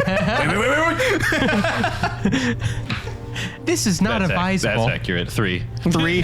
You are completely unable to get out of the way as he crashes into you. You both go flying towards the cockpit of the dropship, which luckily Sarah Peters is high enough level that she puts down the little defense wall thing, the pressurizing wall. But it does mean you slam into a big metal wall. It's the back of you slams into there, and just as you catch your breath, you open your eyes, and the carryall catches up and slams into the back of him and shoves both of you into the wall again. Take 3 points of might damage from just the ambient being knocked around everything. And then Ren just looks at you're face to face but polarized visors, so it's just there's a little glass ball between you, and then slightly refracted with his eyes looking kind of crazy. He's like, that was awesome, we should do that every time. That was pretty cool. Is everyone okay? Everyone is great. The best I've ever been in my life, JAQI. Okay. Glad to know that we can mark off following procedures as an optional thing to do. Back at the Spirit of Inquiry, Astro Adon, you have finally made it to the first section of hull that needs patching. Awesome. The way that this has been arranged is that Zara Lo is using the opportunity because she's the one who's most adept at maneuvering the ship. She's kind of acting more as a spotter. She's nearby. You have the tools, and then Sam Nova is actually holding the hull in place. So you are the one doing the weld for the repair. So I'll need you to make a roll to do that. You can justify the skill you want to use. I could see an argument for all three of them. And we're going to see how it goes. Let's do.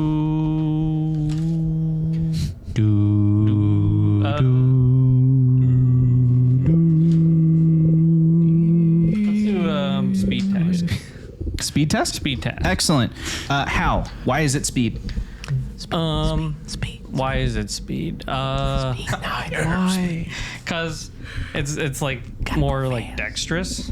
Okay. Work like welding is very like precise, and you want to do it right. So he's not doing it fast, but he wants to make sure that he gets it right. Okay, so that's a speed task. The difficulty for this repair is a 5. Okay. This is pretty basic welding. It's just also in space, which is adding. So it would be a 4. I'll say hindered to 5 because you're in space, and then for you hindered by 1 because it's a speed task in the tethered space.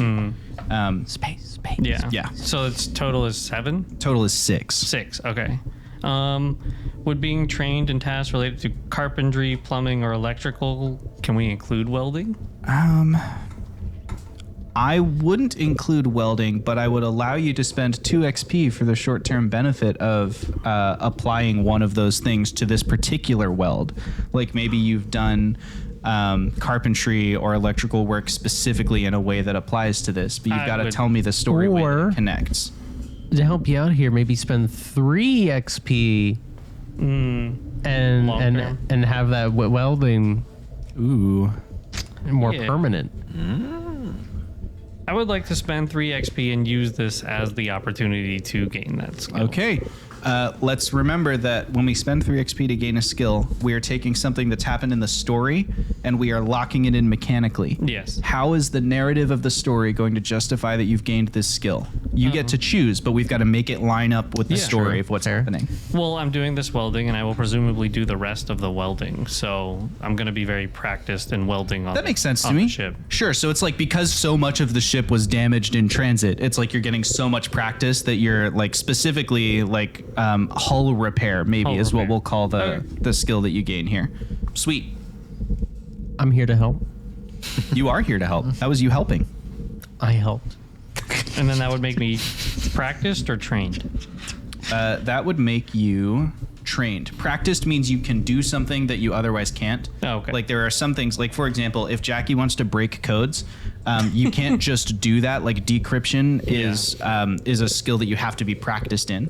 Or if like a human wants to navigate the data sphere beyond just the computer they're on, you have to be practiced. Okay. Mark Putty is practiced at the data sphere, so he can even try that.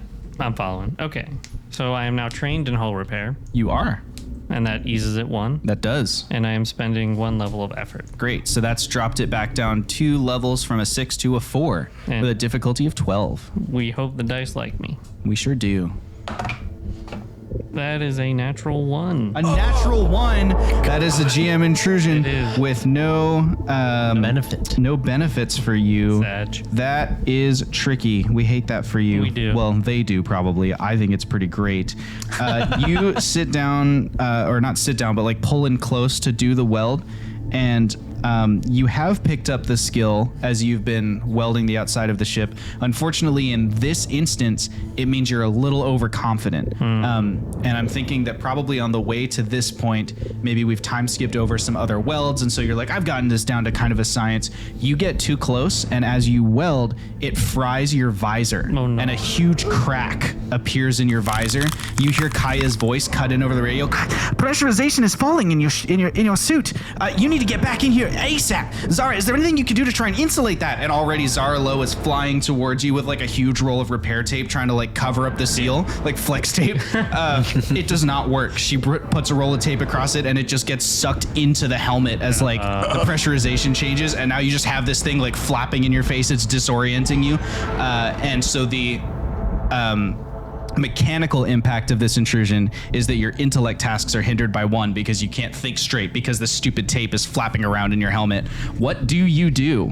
So I'm gonna turn around and like, just since I'm tethered, I can use the tether and grab follow it and pull myself back to the ship. Absolutely. And we're going to eliminate the hindering from the suit because instead of that was from the tether being in your way. So the tether can't be in your way if you're following it. So that makes sense. So great. So we're going to call that a difficulty 5 speed task. Yeah. To get back to where you're going. I'm going to hinder it by 1 or make you roll a might task after this to keep you to hold your breath. You choose. Do you want to roll my breath? Okay, so we're gonna roll a separate might task. Difficulty 5 speed first for you to navigate back to where the airlock is on the ship. I'll spend a level of effort for the speed task. Okay, making it a 4 with a target roll of 12. And I will roll that. Excellent. Come on, dice. Roll above a 10, please. That's an 11. An 11. Let's go. Didn't you make it a difficulty 4? Yes, That's know. a target roll of 12. Oh, You are trying to get yourself back there, but you are not going to make it in time. Roll your might task. Yep. Difficulty of 6 to hold your breath for, it's the full length of the ship because the dropship's up front and your airlock's at the back. And I have, So difficulty of 6 and Closer.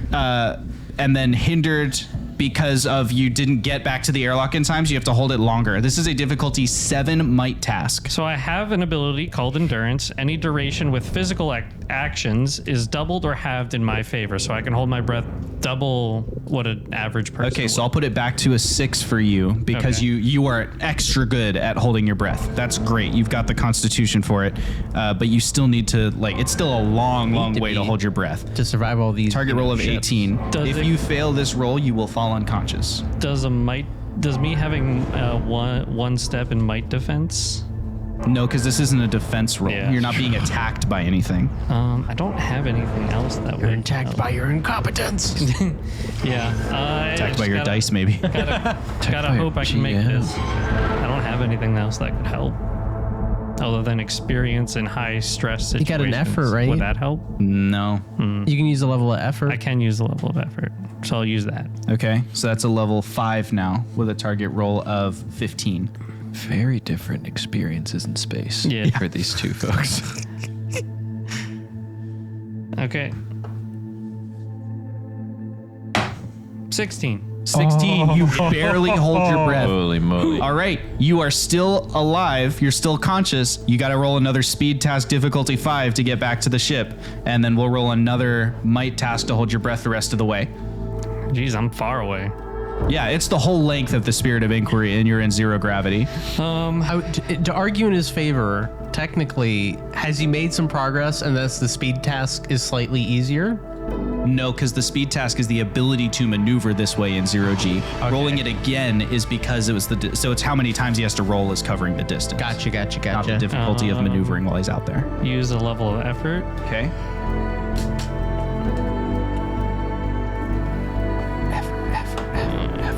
Okay, and you said so it's a difficulty 4 now. Yes. Target roll of 12. I got a 12 exactly. 12 exactly. Excellent. You are maneuvering yourself in there, and because you didn't fail that roll, we're going to ease your holding your breath from a 6 to a 5 because you're going to get to the airlock in the middle of this action. Yeah. Difficulty 5 might task to stay conscious for the rest of your maneuvering to the airlock. Okay. Either way, you're at the airlock at the end of this, so we know you won't die. Yeah. You just might be unconscious when you get there. Well, are you already applying the endurance, or can I apply that again? The endurance, I don't hinder you because of okay. endurance. Okay. So yes, Got we're it. already applying that. Then I will use 1 level of effort. Now it's a 4, target roll 12.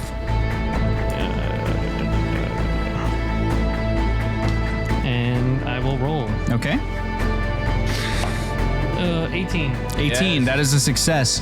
You make it back to the airlock. Literally, as your breath is expiring, the cold of like being exposed to the void, the like crack in your helmet shatters as you enter the airlock. And so as the airlock seals behind you, you get that rush of like the skin is being pulled forward off your face, and then the airlock finally seals. And like it kind of everything like settles back down, and you like do not depressurize. You are laying there on the ground. Kaya is right next to you. She's already kind of unbuckling the suit and like pulling the helmet off of you. Ronan, you get a page through your intercom from Kaya Smith. We just had an EVA accident. We need you over here right now. Engineering 2. Ronan's gonna like stop what he's doing, drop everything. He's gonna pop Ivan on his shoulder and just head out. Great. As you're moving, you see Victor Meridia as like joining you on the way there, kind of hustling over. You kind of, it's not like you pass out, but like there's that moment where like your tunnel vision sort of opens back up to the world. Everything blurs back into focus. Everything blurs back into focus just as Ronan crouches over you. So you're looking out at the void of space, you tunnel vision, and suddenly it's just Ronan's face, or maybe Ivan's face right over top of you as Ronan is like checking you over or whatever.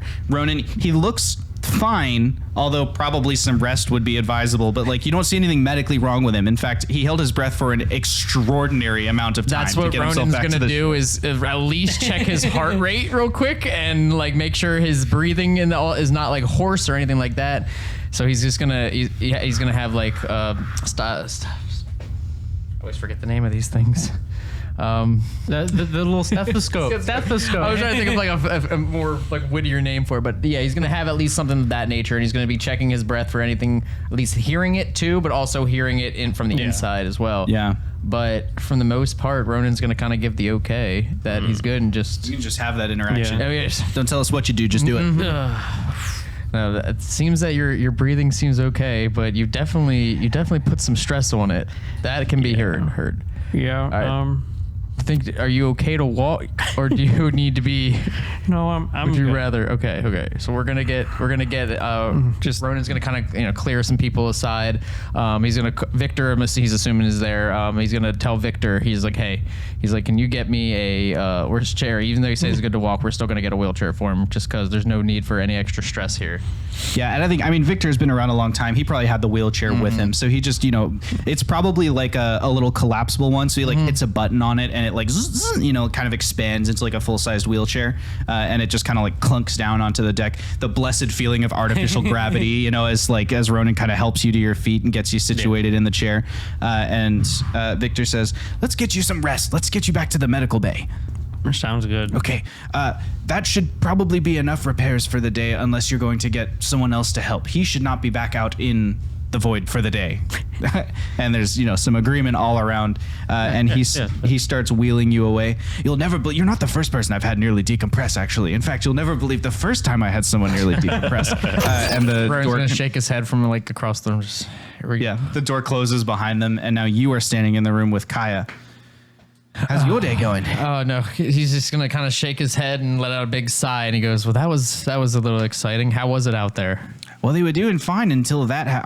Nobody knows what to do to maneuver in zero G. At that moment, the airlock opens and Sam Nova like drops into the room because she doesn't know how to go in through an airlock. So she's like head first, just like thunk, and like flops onto her side like a fish.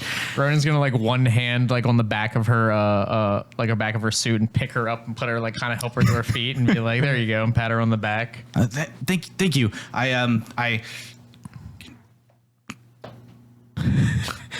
Are you okay? How doesn't it like unscrew? Is there like a buckle somewhere? And Kaya reaches over and goes, and like unbuckles the thing, and finally like she like slides the thing loose. Now she's looking into the side of her helmet, trying to like, oh, right.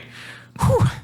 I think I'm getting it. I think I'm getting the hang of it. I need some coffee. And she like puts the helmet down and starts like taking off the suit and kind of over. There's like little storage lockers near the airlock where she can kind of store the EVA suit. So she's like getting herself back out of that into her normal like science outfit and science outfit lab coat. That's the word I wanted. Yes. Anyway, that's how Zara Lo very deftly jumps into the room. Just like not quite a superhero landing, but like clearly knows how to navigate through. She lands next to you and goes, amateurs. And she walks over, undoes the buckle, takes off the helmet, goes about her business. Kai's like, yeah, so only Zara really knew how to navigate out there, but it was pretty fun to watch. And honestly, it was great bonding experience, I think, for all of them until the part where Astro nearly died. I think that part he probably didn't love, but the rest of it was great. I do highly recommend. I mean, I could, yeah. Well, I would maybe next time when they do this, if they ask, has everyone had this EVA training or actually done this before? Everyone's gone through, I mean, it's the same training and certification you went through. They've gone through the basics of it, but not everybody's actually run an EVA. So part of it is just the challenge of like, well, this is different than it is on the holodeck. Like simulated 0G is not the same as 0G and all that kind of stuff. From experience, I would say that they are definitely a little different. The real thing can be a lot more intimidating, that is for sure. But if needed, like I am, I will definitely put my hat in to be one of your EVA guys if needed. As long as I'm not busy. You wouldn't be one of mine, but you should tell Zara because they just called me over to observe because there's got to be someone at the instrument panel. Maybe you can be the observer and then you can jump out there and save Astro, if he has another experience like this. That I could definitely do. Yeah. Needed, but hopefully that doesn't happen again. We're going to go get him checked out. And then Ronan's going to continue, I guess, helping her pick up the rest of his gear and pop that back into the locker there. Sure. And then he's going to head back to Victor to make sure that everything's settled with Astro. Excellent. We cut back to the med bay where Victor is still telling you a story of the last time someone depressurized on his watch and how he had to revive them and how, the frostbite, we had to take off the wrist, but at least we saved the arm. And, just the story is going on. What's Astro doing? How's he feeling? He's feeling relatively calm. He's used to these sorts of used to like loosely, but it's happened to him before. He's had an EVA like this go wrong before? Not an EVA, but like being in accidents. Oh, I see. And like panicking doesn't help anyone. Trauma response, just to shut down emotionally. Yeah, exactly. So he's just processing it all. Another one to add to his collection of accidents at the moment. So where does he go when he gets the all clear medically? He'll probably go to his room and just be entranced by his goldfish. I think that's his like routine when entranced. Yeah, like he'll sit down. It's not like meditation, but he's just like focused on it. I just I see what you mean. Yeah, I do imagine that he went into his room and it's just like Call of Cthulhu, Eldritch, just like. I mean, kind of. Not to that degree, but yeah. Okay. In that vein. So you're just sitting there staring at your goldfish. Yeah. The moment stretches on. Meanwhile, you finish putting away the EVA gear with Kaya, and Kaya goes, right, well, you're here and you know anything about EVA, so I'm going to go back to work. And she leaves just as Zara Lo comes back over and says, did I hear that you're a little more experienced in EVA? Yes. I definitely know my way around the suit. How are you at welding? I think I can do that. It's like got some holes in the ship that we got to patch. With tools. And my engineer buddy just, was taken away for the day. Well, if you need me, as long as I'm not doing anything with the med bay, I'm in. All right. As long as it's not dinner or any of the food times. Sorry, that's very important. Or breakfast. Or midnight for the midnight snack people. Midnight curry time. That's also like Ronan while saying that. It's also him saying like that's like my time. Like don't do it during that. All right, well, how about right now? Ronan's kind of like I guess like looks at a fake watch and is like, I got nothing better to do. Let's do it. All right, let's take 5 and then we'll suit up and we'll get back out there. And on that note, this adventure at the Wing Badger Tavern is going to come to a close.